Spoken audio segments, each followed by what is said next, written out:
Bonjour chers développeurs, j'espère que vous allez très bien, j'espère que vous êtes au même endroit que moi.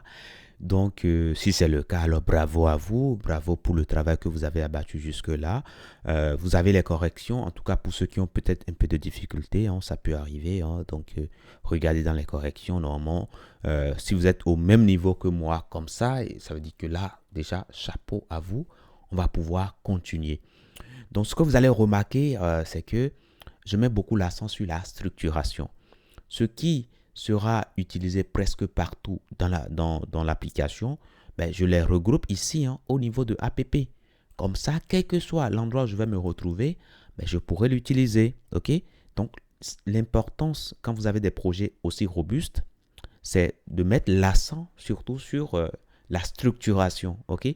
Mieux vous structurez, mieux vous-même vous allez comprendre ce que vous faites et vous allez avancer sereinement. Ok. Voilà.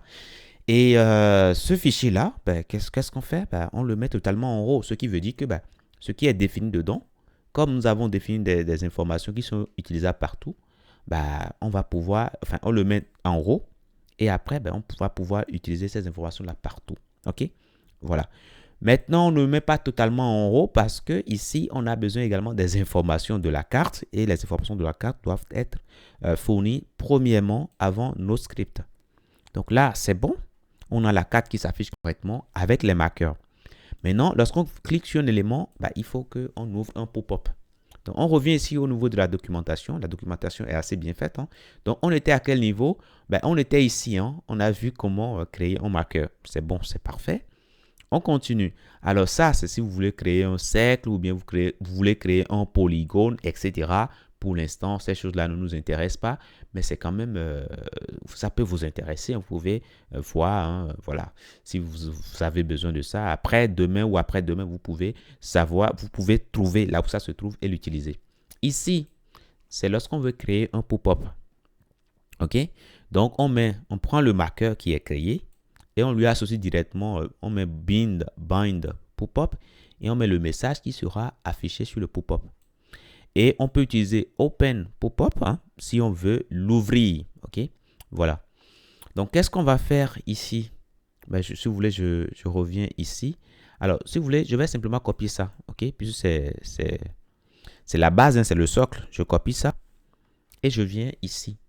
Alors, les marqueurs, quand on crée les marqueurs, ben, on va penser également à créer également les pop-up. OK? Donc, c'est ici qu'on crée les marqueurs. Donc, ça dit qu'on doit penser ici. Alors, je colle ça hein, tout simplement et je le mets en commentaire puisqu'on ne va pas l'utiliser brut comme ça. OK? Voilà. Donc, ce qui veut dire alors que j'aurai besoin alors de ce marqueur-là qui est créé ici. Donc, l'idéal pour moi, c'est de le stocker, hein, de le stocker quelque part pour pouvoir l'utiliser après. OK? Alors, comment faire maintenant? Alors, je peux créer ici une variable qui sera maker ou bien sinon, on peut l'utiliser directement ici. Hein. OK? Bon. Allez, continuons. Ce qu'on va faire là, maintenant, bon, on va créer le message qu'on veut afficher hein, dans le pop-up. Alors, ici, qu'est-ce qu'eux, ils ont fait? Ils ont injecté directement les données ici. C'est pas mal. Mais nous, on va structurer un tout petit peu hein, OK, notre contenu. Donc, je vais commencer déjà par créer un élément div. Donc, je mettrai là quoi? Je mettrai tout simplement var div égale à document.create element et nous allons dire ici que nous voulons créer un div. Là, c'est bon. Après ça, nous allons donner une classe. Donc, div.class.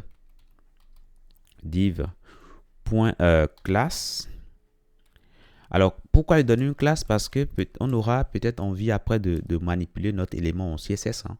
C'est pourquoi je lui donne une classe comme ça. Tranquille, si demain on veut faire des modifications sur le pop-up, on pourra le faire. Je mettrai station pop-up. Pop-up. Voilà. Et après ça, je vais mettre un contenu.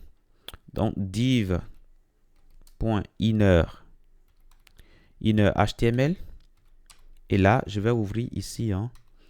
Voilà. Donc, ici, qu'est-ce que je mets? Bah, je vais afficher déjà le nom, hein, de la station. Après, je vais afficher son adresse et puis le code postal. Donc, je mettrai alors ici. Alors, faites attention, c'est pas de simples quotes, hein, OK? Voilà, vous appuyez sur Alt, GR, et puis vous appuyez sur la touche 7, en tout cas pour ceux qui sont sur Windows, OK? Avec ça, vous avez ça, OK? Maintenant, on va commencer par afficher le nom. Donc, je vais mettre un élément strong. Strong, attention, strong. Voilà. Et la balise fermante, strong. Qu'est-ce qu'on va afficher à l'intérieur? On va afficher non. Ou plutôt, oui, non, tout simplement. Et c'est tout. OK? Donc, après, on va afficher le nom. Je mets 2 points ici. On va afficher le nom devant. Donc, on aura besoin également de l'adresse. Donc, adresse. Après ça, on aura besoin de quoi? Code postal. Code postal et puis ville. Hein. Donc, code postal. OK? Alors, ici, le nom de la station, ben, je peux récupérer ça puisque là, actuellement, je suis sur une station en particulier. Donc, je peux prendre ici field. Alors, comme je vais écrire des variables, alors si vous voulez, je vais me mettre partout hein, pour écrire une seule fois. Donc, je mets ça et je dirais ici fields. Point. Et je vais prendre quoi? Ben, je vais prendre le name. OK? Le name de la station. Après ça, je vais prendre ici adresse. Adresse. Et ici, je vais prendre le code postal. Donc, code postal. Voilà, tout simplement. Et c'est pas tout. Ici, j'ai également besoin de la ville. Donc, je mettrai là également la ville. Donc, je mettrai là, ici, je mettrai commune. Voilà. Mais je veux qu'il y ait des retours à la ligne à chaque fois. Donc, je mettrai un BR là. Je le mettrai également ici. Voilà. Et c'est tout. OK? Donc, j'ai créé le contenu de mon div. Donc, ça dit que j'ai déjà ce qu'il me faut. Hein? OK? J'ai déjà ce qu'il me faut. Maintenant, qu'est-ce que je fais? Je vais ajouter également un bouton. OK? Je vais ajouter un bouton. Donc, je vais créer le bouton rapidement. Hein? Donc, button.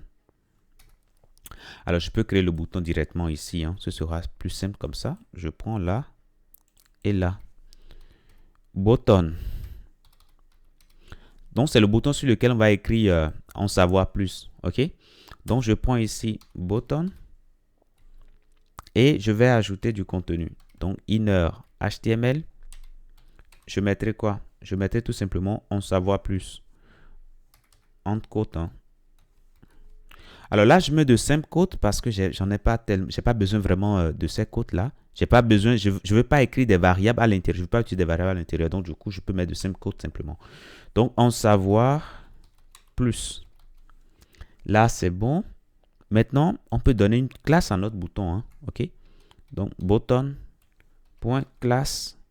name. Et là, on mettra dessus. Alors, qu'est-ce qu'on va mettre ici?